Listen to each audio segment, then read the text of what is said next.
या किसी भी प्रकार की ऐसी कोई चीज करता है तो उसकी पहले उसको मंजूरी लेनी पड़ती है,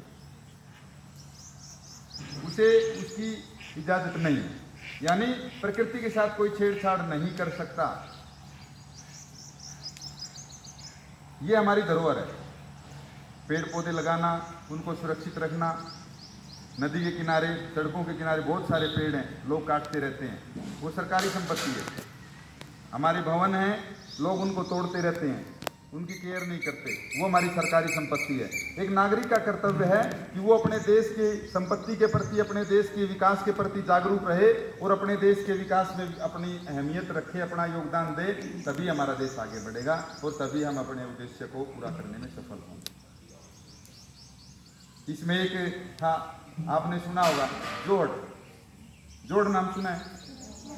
क्या होता है जोड़? तालाब। क्या होता है? तालाब। हमारा जो तालाब है, देखो हमारे जितने भी तालाब थे गांव में, 2-2, 3-3, 4-4 तालाब होते थे। कल ही हम बात कर रहे थे तो हमारे संजय सर कह रहे थे कल कि जोड़ का पानी पीते थे पहले। सुना है आपने? ये जोड़ का पानी पीते थे, पिया आपने कभी? क्या आपके गांव के जोड़ का पानी पीने लायक है? तो इसका मतलब क्या हुआ? है कैसे हुआ, क्यों हुआ? भैंस भी नहीं पीती जोड़ का पानी। अब रामदिया से मैंने पूछा नहीं है, फिर भी बता रहा है खराब पानी है जी। जब पूछूं तब बोलना। क्या हुआ ये, क्यों हुआ ऐसा कि हमारे जो जोड़ का जो पानी है, तालाब का जो पानी है, उसको पशु भी नहीं पीना चाहते? क्या कर दिया हमने ऐसा? क्या कर दिया हमने ऐसा?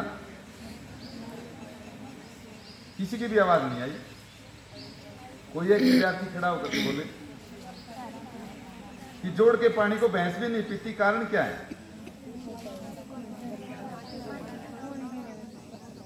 तन्नू बोलेगी बेटा, बताओ शाबाश। मानव ने ऐसा कुछ अपनी क्रियाओं के माध्यम से कर दिया, उसने ऐसे कार्य किए कि उसके अंदर लिफाफे, पॉलीथीन, नाली का गंदा पानी और जो भी चीज थी वो सारा उसके अंदर झाड़ू से अपना नाली साफ करी और सारा उधर सरका दिया। इसके अलावा ना ही उसकी ओर कभी ध्यान दिया, ना ही कभी उसकी सफाई करवाई। पहले क्या होता था, नहर का पानी एक विशेष नाला होता था जो उस जोड़ में पानी आता था, नहर का पानी आता था। जब पानी कम हो जाता, सूख जाता, तो दोबारा 15 दिन की बारी के बाद फिर पानी आता, फिर उसमें 20 घंटे, 25 घंटे, 30 घंटे मंजूरी लेनी पड़ती थी सरकार से, और फिर उस जोड़ में पानी डलता था। यानी पानी आया, यूज किया, कम हुआ और आ गया। लेकिन अब हमने क्या किया, हमने जो सरकारी जमीन थी उस जोड़ की, जो हमारी पंचायती भूमि थी, उसके अंदर कूड़ा डाल डाल के उसको एक तो अपने कब्जे में कर लिया। वो जोड़ की जो सीमा थी जितनी, वो मान लो 2 एकड़ में था, 1 एकड़ में था, वो अब थोड़ी सी दूर में रह गया, और फिर उसको भर के वहां पे अपने मकान बना लिए। जोड़ रहा ही नहीं, इसीलिए गलियों में पानी भर जाता है, पहले जोड़ में चला जाता था बारिश का पानी। और लोग अपने घरों को भी इस तरह से साफ रखते थे, जो गलियों का पानी भी जाता था, गांव का भी जो पानी बह करके जाता था, वो भी साफ सुथरा होता था। हम अपने घरों में सफाई रखते थे, लेकिन अब हम सफाई रखते ही नहीं है। तो वो सारा का सारा जो हमने जो मलबा डाला, वो सारा जोड़ में चला जाता है।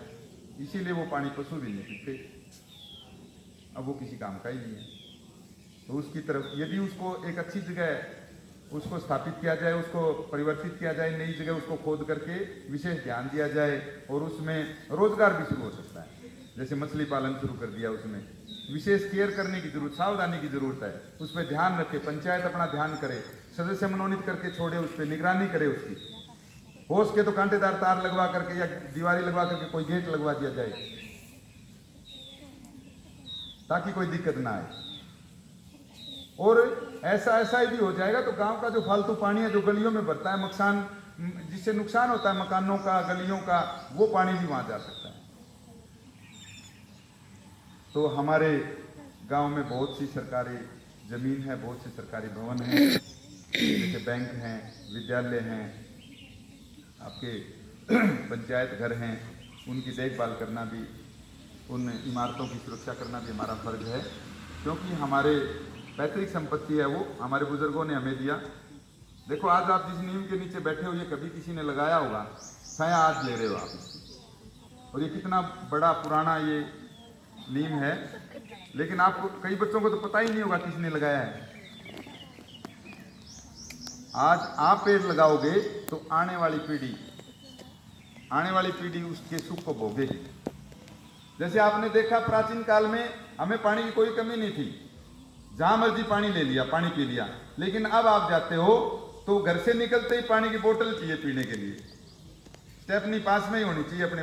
कई तो इतनी छोटी बोतल रखते हैं भी एक प्यास मिट जाए और 2 घूंट जिंदगी की, 2 बूंद जिंदगी की है ना, जो पोलियो वालों ने चलाई थी। ये कहीं भी बाहर जाओगे तो 2 घूंट जिंदगी की। जैसे मान लो राजस्थान की सफर करनी पड़ जाए, पानी खारा है, उधर कहीं पानी मिलेगा नहीं, बिस्लरी वो पानी भी पियोगे तो भी खारा ही मिलेगा लगभग। वो पानी में भी वही टेस्ट है उनका, क्योंकि वो भी प्लांट उधर ही लगे हुए हैं। हमारे वाले इधर वाले थोड़ी जाते हैं वहां पे कोई। तो पीने के पानी की इतनी समस्या हो रही है, तो आने वाले समय में आपको एक बहुत बड़ी समस्या और आने वाली है। जैसे अब आप पानी की बोतल लेके जा रहे हो तो उस समय का आप इंतजार करें, आपको पता लग जाएगा कि एक समय ऐसा आएगा आप पीठ के ऊपर अपना एक छोटा सा सिलेंडर रखेंगे ऑक्सीजन का, ताकि कहीं भी दम घुटने लग जाए, चक्कर आने लग जाए तो उसको ऑन कर लोगे, आपको सांस थोड़ा ढंग से आ जाएगा। अभी हमारे हाथ में है, यदि इस समस्या जो आने वाले समय में हमारे को तंग करने वाली है, यदि हम चाहें तो उससे निजात पाई जा सकती है। कैसे भला?